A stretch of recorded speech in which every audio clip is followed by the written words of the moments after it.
आप देख रहे हैं इंडिया न्यूज का डिजिटल प्लेटफॉर्म। आपके साथ मैं रचना बंसल। सड़कों का हाल आपने देखा है, देश के अलग अलग हिस्सों में आपको टूटी फूटी सड़कें दिखी जाएंगी। हालांकि दिल्ली एनसीआर में तो बहुत जल्दी सड़कों के गड्ढे भर भी दिए जाते हैं। सड़क एक ऐसी चीज है जो रोजमर्रा के जीवन में हम इस्तेमाल में करते हैं और अब सड़क का बेहतर होना हमारे जीवन को बहुत ज्यादा आसान बना देता है। आपके घर के आसपास या आपके रास्ते में कुछ गड्ढे होंगे जिनसे आप परेशान होते होंगे और आपको लगता होगा कि क्यों ये गड्ढे भर नहीं रहे हैं, क्योंकि कई जगह तो सुनवाई जल्दी हो जाती है, सड़क के गड्ढे भर जाते हैं, कई जगह वक्त लग जाता है। लेकिन एक तस्वीर जो आप देखेंगे वो आपको हैरान कर देगी और सोचने पर मजबूर कर देगी कि क्या ऐसा भी कभी हाल हो सकता है क्या देश का। तस्वीरें आपको दिखाती हूँ और तस्वीरें देखकर आप समझ पाएंगे कि किस तरह के हालात अभी फिलहाल नेपाल में हैं। नेपाल की ये तस्वीरें आपकी टीवी स्क्रीन पर हैं। नेपाल जहां पर सड़क टूटने के बाद ये हाल देखिए, यहाँ ये पूरी की पूरी बस है जिसे इस केबल के जरिए एक तरफ से दूसरी तरफ भेजा जा रहा है।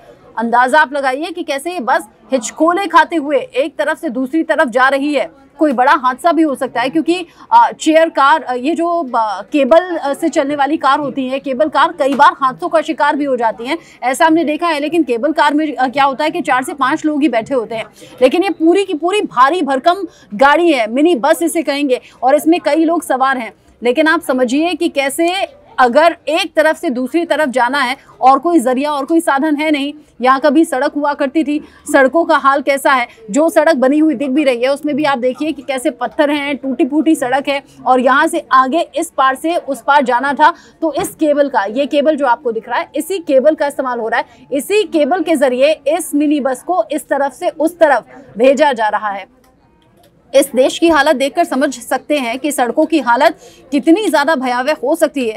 कई बार तस्वीरें सामने आती हैं जहां पुल होते हैं, पुल क्षतिग्रस्त हो जाते हैं या फिर टूट जाते हैं और फिर आने जाने का साधन बचता नहीं है, तो लोगों के जरिए लकड़ी के कुछ पुल बना दिए जाते हैं, कुछ टेम्परेरी व्यवस्था कर दी जाती है। लेकिन ये जो व्यवस्था है ये मैं तो अपने जीवन में पहली बार देख रही हूँ। जब मैंने ये तस्वीर देखी तो मुझे लगा आपके साथ साझा करनी चाहिए। नेपाल में चूंकि अभी पिछले दिनों ही हमने यति एयरलाइंस के विमान क्रैश की खबर आप तक पहुँचाई थी। विमान क्रैश हुआ था। यति एयरलाइंस पहले से सवालों के घेरे में रहती है। पिछले 12 साल में 166 यात्रियों की मौत हो चुकी थी विमान हादसों में, और ये फिर एक और हादसा था जिसमें 172 लोगों की जान गई थी, वो एयरलाइंस की बात हुई। लेकिन सड़कों की हालत ऐसी होगी ये हमने कतई कल्पना में भी सोचा नहीं था। लेकिन नेपाल से ये तस्वीर सामने आई है और सोशल मीडिया पर बहुत तेजी से तस्वीर वायरल हो रही है और नेपाल सरकार से भी सवाल पूछ रही है। नेपाल के लोग किस तरह की बदहाली में जी रहे हैं। सड़क जैसी बेसिक सुविधा भी उनके पास नहीं है। कुछ बेसिक सुविधा होती है ना, रोटी कपड़ा मकान, सड़क बिजली पानी।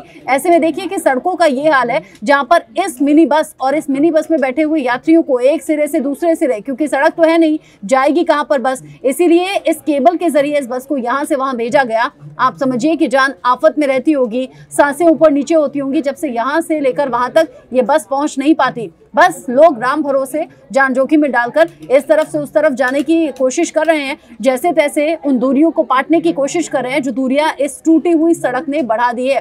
मैं टूटी हुई सड़क भी इसे क्या कहूँ, ये पूरी की पूरी खाई जैसी नजर आ रही है, लेकिन जाना जरूरी है, जाने की कोई व्यवस्था है नहीं। इसीलिए लोगों ने ये एक कह सकते हैं कि जुगाड़ का सिस्टम इजाद किया है जिसमें केबल के जरिए इधर से उधर वाहनों को भेजा जाता है। लेकिन लोगों की जान आफत में है, लोगों की जान जोखिम में है। मैं चाहूंगी कि बहुत जल्द से जल्द नेपाल सरकार का ध्यान इस तरफ जाए, संबंधित विभाग इन तस्वीरों को देखे और उचित कार्रवाई की जाए। कम से कम लोगों को बेसिक सुविधाएं, जिनके वो हकदार हैं, जिनको ज़हन में रखकर उन्होंने आपको वोट दिया होगा, कम से कम ये बेसिक सुविधाएं लोगों तक पहुंचनी चाहिए। रोटी कपड़ा मकान, बिजली पानी, सड़क, ये लोगों तक पहुंचना जरूरी है।